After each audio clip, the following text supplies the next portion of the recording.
Good morning, everybody. Welcome to the Amud Yomi Shiur Navas Shalom Bet Shemesh. Welcome to everybody who's here in the room. Such a wonderful, albeit difficult morning. May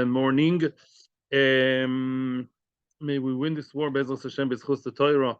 Welcome to our viewers in Torah Anytime on our YouTube channel. We are now in Kiddushin Daf Chaf Aleph Amud Aleph towards the bottom of the page. However, as an introduction to the Gemara Shiur, we're going to see some psukim in Vayikra Perek Chafei. Why is that? Because today we're learning about Geula, the Geula Shlema, Geula, the redemption. So there's a mitzvah in the Torah, and I'm going to explain the essence and the reason for this mitzvah, because people last week had some ashkafic questions about it. And basically, the halacha says that if a person sells his field or his house or himself to another person, sometimes it's to Jews, sometimes it's to Goyim, then him and his family have a chiyuv, they have an obligation to buy the field back or the house sometimes back from the buyer in order to restore the asset and bring it back to the family. Why is that? Why is that? It's not just a tribal idea. I'll tell you some ashkafa before we start the actual shiur and before we read some of the psukim. Basically, it's like this. I once heard a very, very nice idea about it, and I think it's based on Rav Hirsch. We all know that when you get extreme, there are two extreme ways to look at social finances. Either you are a capitalist or a communist. So if you're capitalist, the chisaron is clear. The disadvantage is that some people can get very, very rich and some can get very, very poor.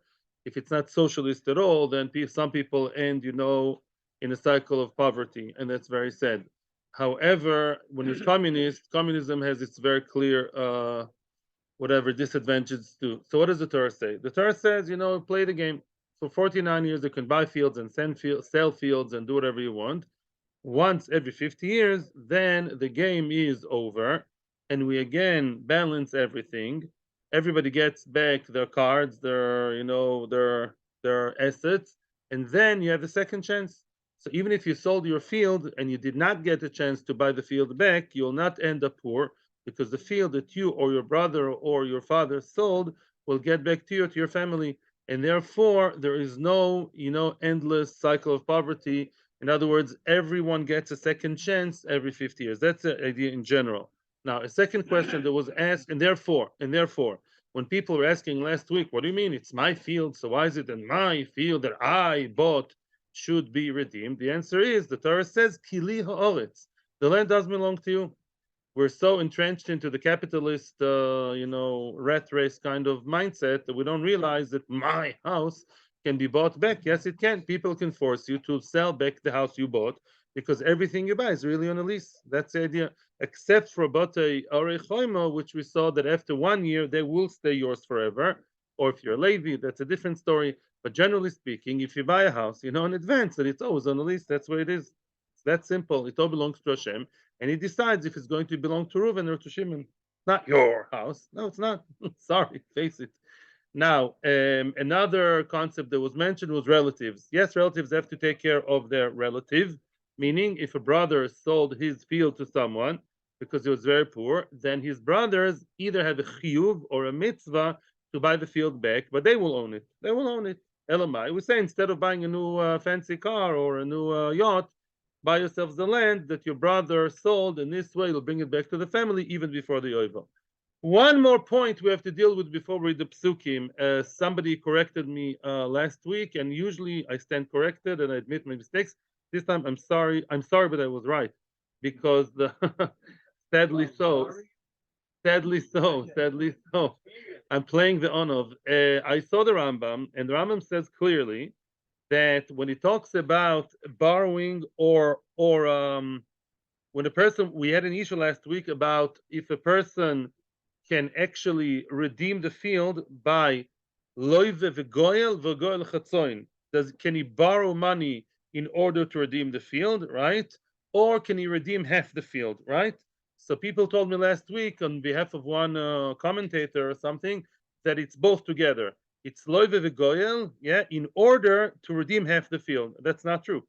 The Rambam says there's two separate halachas. In other words, if a person sold his field to someone, to Mr. B, the buyer, and now he says, okay, I want to now borrow money in order to redeem the entire field, and people know that, then the what's his name, the buyer was never happy to sell it back because the buyer says, my field, my field. Who are you to buy back my field? Oh, when is the buyer right? If it's not the money that you earned, but it's money that you, the seller, you borrow in order to redeem, then he can put his foot down, or maybe then he can also sell it to other people who may offer him more money or other customers. Then he has the freedom to do whatever he wants. That's halacha number one. Also, it explains better what's the whole context. Yeah, it's all kind of war between the seller and the buyer. The seller has a halachic right to redeem back the field with its limitations, only after 2 years. Yeah, but then if the seller doesn't really have cash that he himself made, that he himself has, or maybe cash he got as a present, maybe people can play that shtick also. Fine. Then, unless you have your money, you only borrow. Or also another halacha interesting, you can't sell another field in order to buy back this one. That's another halacha. In other words, we do care about the customer's rights, about the buyer, right? This is working, yes, well for the buyer. This is now the capitalist people should be happy now, yeah. And another halacha is goy lechatzoin. Another halacha says you cannot redeem half the field or quarter or part of the field. Two separate halachas. Okay, that's what the Rambam says, and the Rambam is to go to person. Maybe the other opinion is not like the Rambam. That could be. The Rambam is not the only one, but the Rambam is like the Shulchan Aruch when it comes to these halachas. There's no Shulchan Aruch on these halachas. You know that because this doesn't apply today. So Shulchan Aruch doesn't even touch it. Doesn't talk about it. So the one to go to is the Rambam. The Rambam says, you do not borrow in order to redeem. I mean, you can if both sides agree. But if the buyer says no, I'm not interested in getting a borrowed money, and you found out that he was, say no, you can't do that, or not go lechatzoin. Now the issue today, which we started already last year, is not about go lechatzoin, but about the relatives redeeming the field for their relative. Yeah, does a person have to? Is it a mitzvah? Is it a chiyuv for a person to actually fork out the money and be goyel, redeem the field or the house that was sold by his relative, by his poor relative? Let's start. So after the beginning of Parshas Behar, the Torah told us about Shemitah and Yovel and all the nice psukim about Bitochon, V'chitoimru.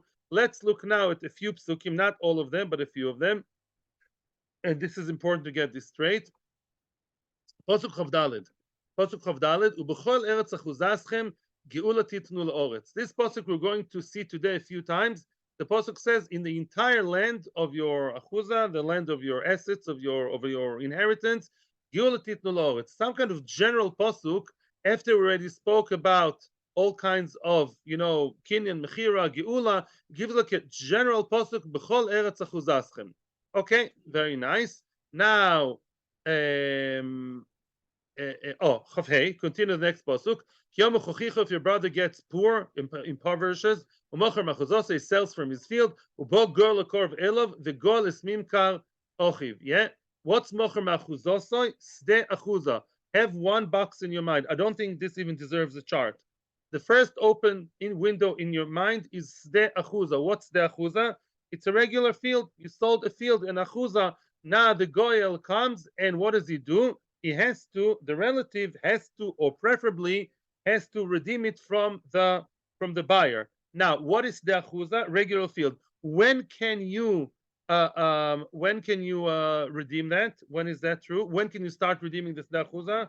After 2 years. 2 years. 2 years. Okay. After 2 years, allow him to have some fun with the field and enjoy the field for 2 years, and then you can redeem it back. Okay, if you don't have a relative, if the man has no relative, it's a machloikis. Either has no relative or the relatives are not interested in buying it back. What's vesiga yodoi? What's vesiga yodoi? All the psukim we know already. Vesiga yodoi means only if you really have the cash in your hands, not from borrowing from other people, and you have enough money. Baruch Hashem, you got promoted at work, you won the lottery. Then what you do in Pasuk Chavzayin, the Chishav Shneim Yimkoroi, you calculate it, you buy it back from the person. Very nice. You go back to your field, your regular field, because you bought it back from the guy, from the buyer. Chumash. We're learning now Chumash Vayikra. Chavches. If you did not redeem it within the Yovel years up to the 49th year, then what do? Very nice. Goes back in the Yovel. That's the achuza. So what's the achuza? Either after 2 years you buy it back, and if either you, if or your relative, right? And it says mefurash, right? It says outright that golo yakorov elov. The good, it's important to know. The relative has a chiyuv of some level to buy back the sde achuza. If not, it automatically goes back in the yovel to the original seller. That's the achuza. Pasuk Chavtes is now talking about something else. V'ishkim kol beis moishav ir choimo. What does it mean? A person sold what? A house. Where? Where's the house? In a walled city from the times of Joshua son of Nun, from times of Yeshua ben Nun. 1 year you can redeem it within the first year, right? That's it. If you missed it, you missed it, mister. Yeah, if you did not redeem it within 1 year, then the house in the walled city, what's letzmitzus? Forever and ever. The Torah says that's it. Even Yovel, sort of bends down in front of Beis Ir Choima. That's the only way for a person. If you want to be a real, money mogul, you should only buy fields in Bate or Choima, because then if they're 1 year, it's in your hands within 1 year. You, the buyer, you'll be yours and your children's forever and ever. Very nice. Lamed Aleph. Now this is important because we didn't see that last week. We started touching on it. Here is a third category. Which means, what about a house in a city that's not a walled city? You bought a house, an apartment in Rehovot, Rishon LeZion. As far as I know, unless there are new archaeological diggings, there is no wall around them. You bought an apartment. It's not a field, and it's not a house inside Yerushalayim or inside Akko. Then what do you do then? Important. It's the same halacha as a regular field. Same halacha as regular field, which means it can be redeemed by geula. It can be redeemed by the person, by the seller.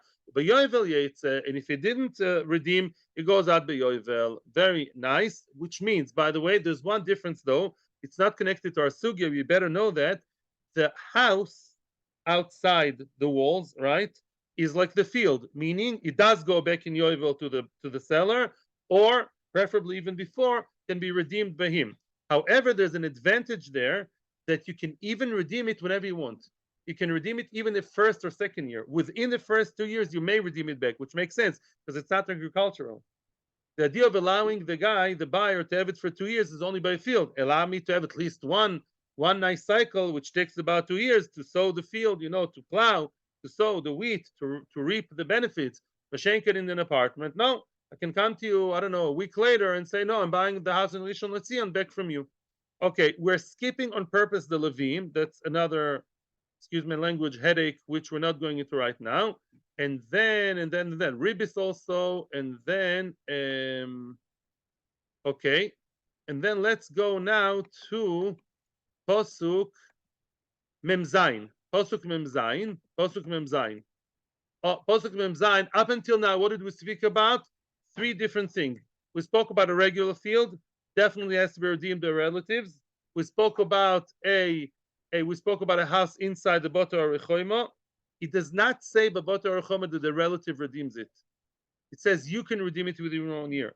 We spoke about a field, a house which is like a field out of town. You may redeem. Doesn't say the relatives do, but you do. Now we're going to talk about a person who sold himself to a goy, to Aku, Mamish to Nova Devazor eventually, Memzain. Scroll down or flip back to forwards to Posuk Memzain. If the ger v'toishov, he's with you, it's a person who does accept the laws of the Torah when it comes to financial matters. Choshen mishpat. He has enough money, and your brother became poor.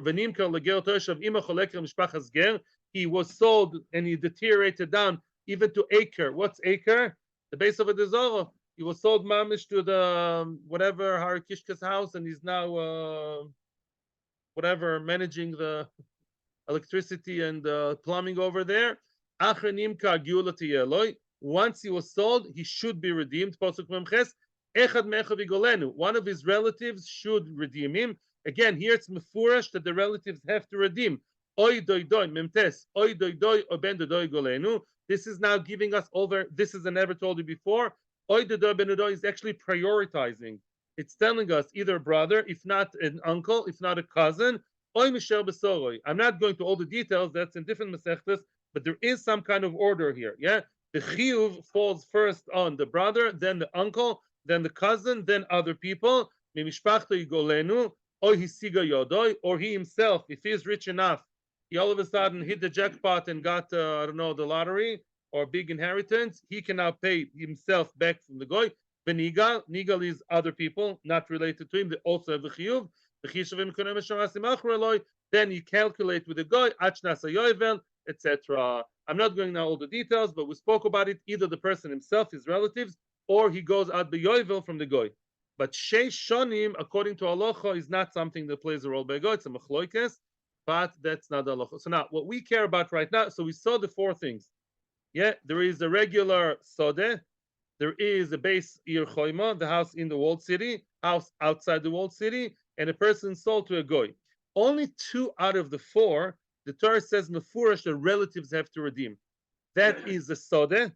The sodeh is the regular field. Your relatives have a chiyuv or a mitzvah to redeem. Or if you sold to a goy, ASAP, the krovim have to ASAP get it out of there before he opens the computer, unfiltered internet, or other forms of a desire.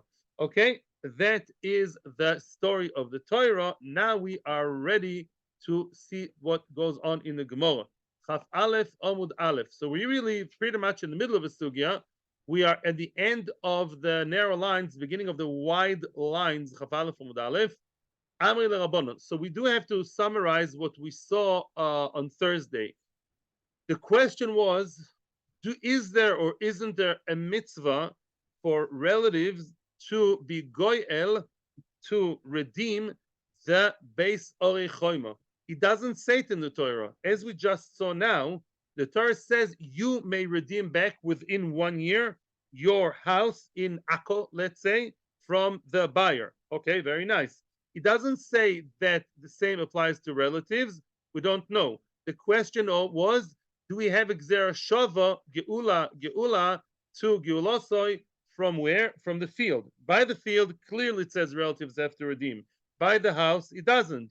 Do we or don't we have the Gzera Shava? That was a machlokes, that was a question. And apparently, Rav Sheshes says no. Rav Sheshes says that no, you don't redeem the house. Relatives don't have to redeem the house in the Ir Choima. That's what Rav Sheshes says, but it's not the only opinion. That's what we saw b'Shem Rav Sheshes. We also saw on our way to discover the emes, we saw some machlokes. Do relatives have a chiyuv to redeem, or is that a mitzvah? By the way, when I say chiyuv, it's on the relatives, but clearly the whole idea of geula is enforcing the buyer. That's not a question. In other words, if the relative decides he wants to, either he has to or he wants to is a question. But if a relatives come to you within the framework of halacha, and you're a buyer, you bought, let's say, the field. The field, everyone agrees, the field out of town, a regular field, everyone agrees it's a fortune in the Torah. What do you mean everyone agrees? The Torah says the relatives redeem it. If the guy has no money, the seller, the relatives redeem it back. If they do it within the framework of halacha, after 2 years, everything fair, everything nice, the buyer has no right to say no. Right? The question is if they're mechuyev to spend money on it, or is it just a mitzvah, or is it a chiyuv? Is it like tefillin, or is it like, I don't know, Peter Chamor? You know, not everyone has to mamish go and do that. You know, chevres mitzvahs nadiras. You know, if you happen to have Peter Chamor, you do the pidyon. Most of us, I think, didn't do it. Yeah, maybe you did. Yeah, and tefillin is something you have to do every day. That's a shaila. How much is the chiyuv of a relative to redeem? Beseder. Amri leRabbanu leRav Ashi. Oh, Amri leRabbanu leRav Ashi. Rabbanu asked Rav Ashi as follows. Oh, and another thing we saw, the first pasuk we started off with. That's before we continue the Gemara. There's a lot of introductions today. I think it's a record breaker. The first pasuk we saw when we started reading from the Chumash, go back to the Chumash. Yeah, we saw the pasuk of Daled. B'chol eretz achuzaschem geula titnu la'oretz. What does it mean? According to one opinion, B'chol eretz achuzaschem geula titnu la'oretz is definitely coming to include something which we didn't know otherwise. It may possibly include and tell me, B'chol eretz achuzaschem, that was an idea was said before, that although when it comes to base Ir Choimo, a house inside a walled city, it doesn't say in the Torah that a relative has to redeem, but maybe Pasuk Chavdalet is coming to add that. You should have some kind of redeeming in other places where the Torah didn't write it specifically. That may possibly be what? A bais ir choima, although there was a debate. But now we're starting the Gemara. Some say that Rabbanon asked Ravashi the question, and some say that Ravina asked Ravashi, the co-authors of the Gemara, they talk to each other. Bishlama, the co-editors. If you tell me that the posuk b'chol eretz achuzaschem does come to include and add boter or choima, to tell me what? That the relative has to come and redeem the bais ir choima, or at least he can do that against the will of the buyer, right? The boter or choima. Ainu dechtiv b'chol. That's why I understand the Torah says b'chol. Look at the posuk. It says in the pasuk, "Ubechoil eretz achuzaschem." The word "koil" is coming to add, right? Why can't you say eretz achuzaschem? Obviously means the entire land, right? Bechoil is a very kind of sticks in your eyes. It's a very redundant word. I know why, because it's coming to tell me Beis Ir Choimo, Bechol eretz achuzaschem, because Beis Ir Choimo is not part of the land. It's a house in the walled city. What's eretz? Ground, land, field. The coil is adding something that's not part of the ground. It's a walled indoor inside house. But if you're telling me that the word bechoil is coming to add bote chatzerim, what's bote chatzerim? That's the house that is outside the town. If a house in the field or a house in Rishon LeZion where there's no walls, yeah. If so, my bechol. Why do you have to add b'chol eretz achuzaschem? What's the question? The halacha, as I told you, is that the two buddies, the two geulas out of the four that I mentioned, sorry, that are the same, are a field and a house out of town. Oh, so a house out of town is something that clearly is the same as a field. So why do you have to add b'chol? It's self-explanatory. If it says eretz achuzaschem, the field, automatically it also means the house, because the house that's in the field, house out of town, is the same as the field. We know that already. So just right, eretz achuzaschem, and I would know it means a house. Elamai, so it's difficult. Why do you have to add the word kashya? Enochinami, it's difficult. The Gemara leaves that as a question. Eis ve'abaye. Now Abaye is asking the following question. Yeah, Eis ve'abaye. Matal mudloimar. What does it say? And now we're talking about the psukim that we saw at the end. The psukim at the end of our reading. What did the psukim say? Oy doido echad mechav yigolenu. A brother should redeem him. Oy doido ben doido yigolenu. And then again it says yigolenu. It says about the relatives who redeem who? A person from a goyish of a dezorani employer, right? If he was sold to that guy, it says the relative have to get their act together. Charity campaign. Free a relative from being bought by whoever, Father O'Reilly. So now, look at the Brisa. It says like this: Matal mudlomer yigalenu gimel pe'omim. Yeah. Why does the Torah have to say 3 times yigalenu? Right? Yigalenu. Say yigalenu once. Like I got the message. We're talking about geula, not about dancing in Simchas Torah. Yeah. Well, why are you telling me here yigalenu 3 times again and again? But every relative you have to say yigalenu. Why? Lerabois kol geulois shenigolois kaseder hazeh. It's coming to tell you that other geulois, there are 4 geulois that we talk about here. Field, house inside, house outside, sold to a goy. Now, the one sold to a goy, there the Torah is telling me the Torah is alluding to what? That other geulos are also shinigolos kaseder hazeh. Other geulos, other things that are sold to other people, also have to be redeemed in that order, brother, uncle, cousin, v'chule. my love. What are the other things that are also have to be redeemed the same way? My love, bota orechoimo, the Eved Ivri must be. We're talking about bota orechoimo because there the Torah did not tell me. The Torah did not tell me that their relatives redeemed. So the Torah about regarding one sold to a goy is now hinting to the bota orechoimo sold to a Jew, that there too there has to be geula. Upa, that's against Rav Sheshes. Rav Sheshes said what? That relatives don't have to actually get their act together and redeem quickly from the hands of the buyer about the orechoimo. Here the Torah probably is alluding to that. And also the Eved Ivri. What do you mean Eved Ivri?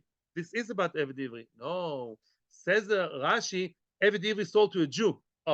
I didn't mention him here, but Eved Ivri sold to a Jew. Yeah, in the Havamina, we think now maybe there's a mitzvah of the relatives also to redeem him. And if they come to the balabos, the Jewish balabos, the Jewish owner, and say, "Hey, Mister, here's the 3 million for 3 years. I want my relative back." Yes, maybe here the Torah is hinting to that because in the Pasha of Ivri, it doesn't say anywhere that the relatives redeem. Here the Torah, Galenu, when it comes to one sold to a goy, is coming to hint to the other ones, as the Torah does all the time. But the main question is not about Eved Ivri. The main attack is on Rav Sheshes. Baruch Hashem, what did he say? That relatives don't have to redeem the one of the Orei Choima. Here, L'chora, we're saying that you do. And says the Gemara, lo, no, really, the Torah is hinting, but the word Galenu, written by sold to a guy, that if you sold your house out of town, or out of the walled town, or in the Sdei Chuza, if you sold your field, then the relatives have to redeem. Says the Gemara, what? I just read the psukim to all of you. What are you talking about? You have to hint to that. What? It's written out right. The Bata Chatzer and Sdei Chuza, it says mefurish black and white. It says excuse me. By the fields, it says mefurish. We saw that was the first psuk, came out the second pasuk we read. The ones out of town, the regular field, mefurish that their relatives have to redeem. And the house, we said, out of town is the same halacha of the field out of town. So why do you need hints and allusions? It's out black and white. And says the Gemara, no, you got me wrong. I didn't say, I'm giving an introduction to the answer. I didn't say that the halacha of redeeming has to be hinted. It's the details of the halacha. Domer of Nachman bar Yitzchak, lekorov korov koidem. Achinami lekorov korov koidem. Yeah, very good. Yeah, Itmar. Okay. Yeah, which means, yeah, achinami lekorov korov koidem. What does that mean? Everybody knows when you read the Torah and you see outright, mefurish black and white, explicitly, what does it say? Sdei Chuza, the first item to be mentioned, relatives have to redeem. Who are relatives? Maybe the second cousin who's a rich cousin has a chiyuv before the brother. I don't know the hierarchy. I don't know the order, right? Of course, it's mefurish that relatives have to redeem the field. I don't know who comes first. I don't know to prioritize. I don't know the details. The details you learn from the one who sold himself to the base of a Dazara to Father O'Reilly. Since the details, Korov Koidem, first brother, then uncle, then cousin. I don't know the details about the grandfather. I don't know. We're not learning Maseches Erchin right now. It's more detailed over there. But the hierarchy, the order, the priority, those details you learn from where? From Oy Doi Doi, Oy Ben Doi Doi Golenu, which is written by the one sold to a guy. That you copy and paste it to those halachos, to those areas where I know that relatives have to redeem, but I didn't know which relative, what's the order. That's what the Torah wrote 3 times extra, Igolenu. But, excuse me, says the Gemara, defending Rav Sheshes, when it comes to the halacha that does a relative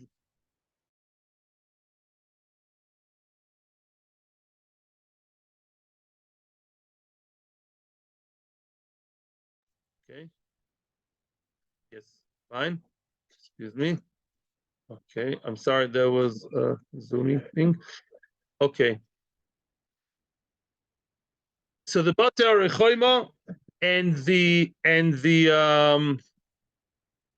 because they all have to redeem. Bate Rechoima don't have to redeem their relatives, but everything else does. The one sold to a go, yes. the whole Eved Ivri Sultan Ivri is yet a question. The halacha is no, it's not yet discussed. It was only Havamina and then was an Eved Ivri by relatives. No, actually, halacha is not. No, relatives can't force an Odo into buy back the Eved Ivri. Only the Eved Ivri himself, not the relatives. What? Yes, of course, that's Havamina, not like that. Yes, yes, but just Havamina.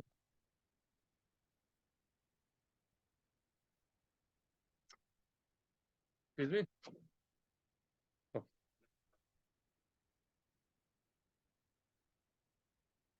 right. Very good.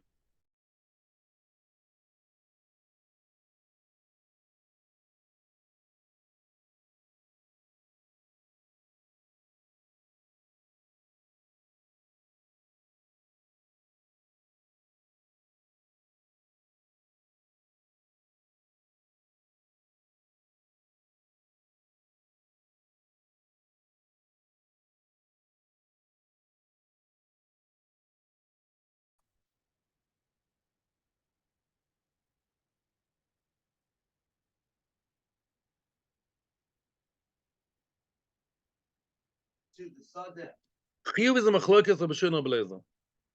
There is no chiyuv really, just a thing by one soul to a goy. So Tzvi can be happy. Don't confuse between chiyuv and the relatives and chiyuv and the buyer. I said that. Whenever we say geula, it means chiyuv and the buyer to give it back. There's another machlokes of Blazon and Bishua. Do the relatives have chiyuv to come to him with the money and be poide, or is it your nice good deed for the day? Or is the chiyuv like putting on tefillin? That's machlokes.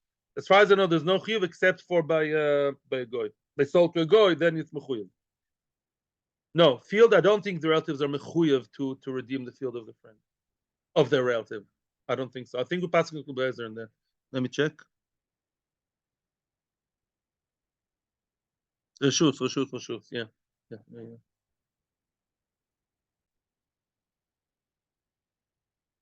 Maybe he went to the relatives. The nirtza nikna beretzia. Oh, we see that the nirtza, a person who chose, a person who opted for the extra time, it's an eved ivri sold to a Jew. By goyim, there's no retzia, yeah. And now he wants to stay the extra time. Then you take him, you rotzea his ear, you pierce his ear, and then he stays there till the yoivel. V'nirtza nikna beretzia. Dichtiv v'rotza adon of his ozno b'martzea. Mefurish, it's outright. The Odon is Rotzea. The coin is Atzma Beyovel B'misas Odon. How does the Rotzea buy himself back? Either Beyovel, meaning whenever the Yovel comes, it's not always 49 years. Even if the Yovel came after 1 year from the Rotzea, he's out and he's not allowed to stay there. The Odon is allowed to kick him out, literally to mamish get him out of the house. Yeah? B'misas Odon, if the master dies, then he's out. Dichtiv, he should serve him, work for him, neither the son nor the daughter. Now, as opposed to who, my friends, we saw that there's one kind of eved that stays after the death of the Odon, only if the son inherited him, and that's a 6 years guy. The only one, only if it's a man, not a woman. I'm refreshing your memory. I also made the chart. I think it's a good chart, Baruch Hashem. Thank you for printing it. Again, what did we say? An Eved Ivri within the first 6 years, which may be the only 6 years possibly, the Odin died after 4 years. So what does he do? If there is a son, the son continues the father and he's there for an extra 2 years to fill in and then out. If it's a daughter, or let alone any other relatives, we had all discussion, only son and not brother, because son is always stronger than other Yorshim. He stays. Mashenkin, a woman, any situation, or a Nirtza, a post 6 years guy, they do not stay. Once the Odin closes his eyes, return his soul to its maker, then the Eved, Ivri, Nirtza, or Am Ivriya are out of the story. They're not allowed to stay there. Now, Le'oilam, what does it mean, Le'oilam? Le'olama shel Yovel, we said Le'oilam does not mean forever and ever. Le'oilam means until Yovel. Very nice. Now we're starting a new sugya about the Retzia, the technical, very different to the previous sugya, the technical details of the Retzia, the technical details of the piercing of the ear. I never pierced my ear in my life, so I don't know how you do that. Yeah, my wife used to take my little girls when they were small, but I never went there, so I don't know how it's done. The Kitzer, here the Torah is telling you how exactly do you pierce the ear of the Eved. And it says in the Torah, I'm reading inside from the sidebar here of the Gemara, you have it in your Gemaras too. Ve'gisha Adonav Elohim, Elohim is the Dayanim, it's not the Kodesh Baruch Hu here. Ve'gisha Eladelos Ol Mezuzah, you go to the door, yeah, or the Mezuzah. Ve'rotza Adonav his Oznoi B'martzea. His master should be Rotzea, should pierce his ozen ba martzea. Martzea is like a special tool for piercing, a piercing tool. Martzea, boom, you have some piercing tool. What? AWL, all. Okay, it's all or nothing. And all, of course, and all. All is my favorite tool. It's an all, obviously. Donor of Onon, Martzea. So now it says Martzea, Enli ala Martzea. I would say halachically, it's halacha. How are you supposed to pierce his ear? With the martzea? Yeah, all of it. The martzea. Minayin l'rabo is a sol. How do you know they can also use the sol is the one made out of wood? A wooden piercing tool is called sol. The asira is actually a thorn. Let's say there's very strong, somehow very strong thorn, and you can actually, sira also in modern Hebrew, sira is a type of kotz, is a thorn, sira kotzani. Yes. Kotz is a general name, but many kotzim, the individual name is called sira. Sira kotzanit. Yes, sirim in the novice. Sirim are I know you know it's a pot, but besides pot, sir also means surprise your wives and tell them the new Hebrew word you learned today. Yeah, ve'asira, ve'amachat. What's a machat? Remind me. Needless to say, needle, ve'amachat, ve'amakdeach. Makdeach is like makdecha, is an old-fashioned drill. Well, obviously an electric with some kind of drilling tool. Makdech is a drill in Hebrew, yeah. It says, I checked in the Lazer Rashi. Mechatev is a thing that you engrave in an engraver. I don't know, it's called in English. It's a thing that you engrave letters. Rashi says in Pinkas, when you have like a metal sheet and you want to write letters, yeah, then you use a mechatev. I guess there's a fancy word in English. A what? Stylus? Like a pen, stylus. A stylus, like tiva, yeah. Of course, how do you write your WhatsApp messages? Don't you engrave in the smart? So, Bekitzer, how do you know you can use all types of other items, other tools that are the other sharp tools, either, and it's important to know, either metal or wooden, either. How do you know they can also be used? Yeah. It says martzea. Maybe there's only the specific piercer martzea, and not all other types of creative solutions. Talmud loymar velokachto. It says you should take the martzea. Velokachto is a general word. You should take anything you take. L'rabba is called over shenikach bayad. Anything that you can take in your hand works. So it sounds like we'll debate it later. We'll have a debate about klal uprat klal. Right now, let's assume for now that anything that works. Any sharp tool, yeah. Question about a laser beam, maybe we're going to discuss it later. I'm not joking. Yeah, anything that works, whatever you can take in your hand and you can pierce, givaldi. That's what Rabbi Yosef Bar Yehuda believes. Rabbi argues and says, just like martzea is made out of metal, so too other metal tools. I'm not saying you can't use maybe machtev. If it's made out of metal, if it's metallic. The shenken, the kots, the sphira, the sol, they're wooden things you can't use. Why? Because it has to be something from a teches, because it says martzea. Martzea means things that have to be similar to the martzea. It's a question of klal uprat versus ribu miut, as we'll see later. Davar acher, hamartzea lehovi hamartzea hagodol. That will be discussed later. It's very weird what the Gemara is saying here. We'll discuss. I promise it will be explained. The martzea comes to tell me that it has to be the great martzea, either to include or to insist. That's a question on bringing a large martzea. That will be explained. Amar bi Elazar says, and we'll finish with that. Yuden berebi hoyodoresh. Rabbi Elazar quotes Yudan Berebi. Berebi means the great. Yudan the great, Tana called Yudan the great one, Hoyodoresh, he would learn. Shen roitzim en roitzim ela be milsa. Okay, I don't know if to go into that. The new question will be, and I think we'll discuss it tomorrow, there's a machlokas Yudan Rebbe and Chachomim, where where is the Artzia being done? Is it in the ear lobe or is it in the cartilage of the ear? Is it over here? Is it over ear or is it over ear? That's the question. Excuse the pun. Yeah, is it in the cartilage or is it in the ear lobe? Yeah, that's the question to be continued tomorrow. Don't, yeah, Mirza Hashem, tomorrow we'll see each other. All see each other, hopefully with Mashiach. And obviously, Chanukah is the time to learn more, to learn better. I'm giving Musar to myself because Chanukah is a time of parties and adlaka, and it's very easy to be mevatel Torah. Lashkicham Torah secha. Torah was the thing that we fought the Greek against with Torah. We won. We conquered the war with Torah, the war of today, the war back then. Obviously, Mirza Hashem will all be here tomorrow with stronger koiches. Mirza Hashem, thank you, and may all the soldiers be back, and all the cholim should be well very, very soon. Thank you to our YouTube viewers and to anytime. Thank you, Atzlocha Brocha. Apologies for the Zoom misbehavior. I'll try and deal with it. Thank you, and Atzlocha. Have a good day, good Chanukah.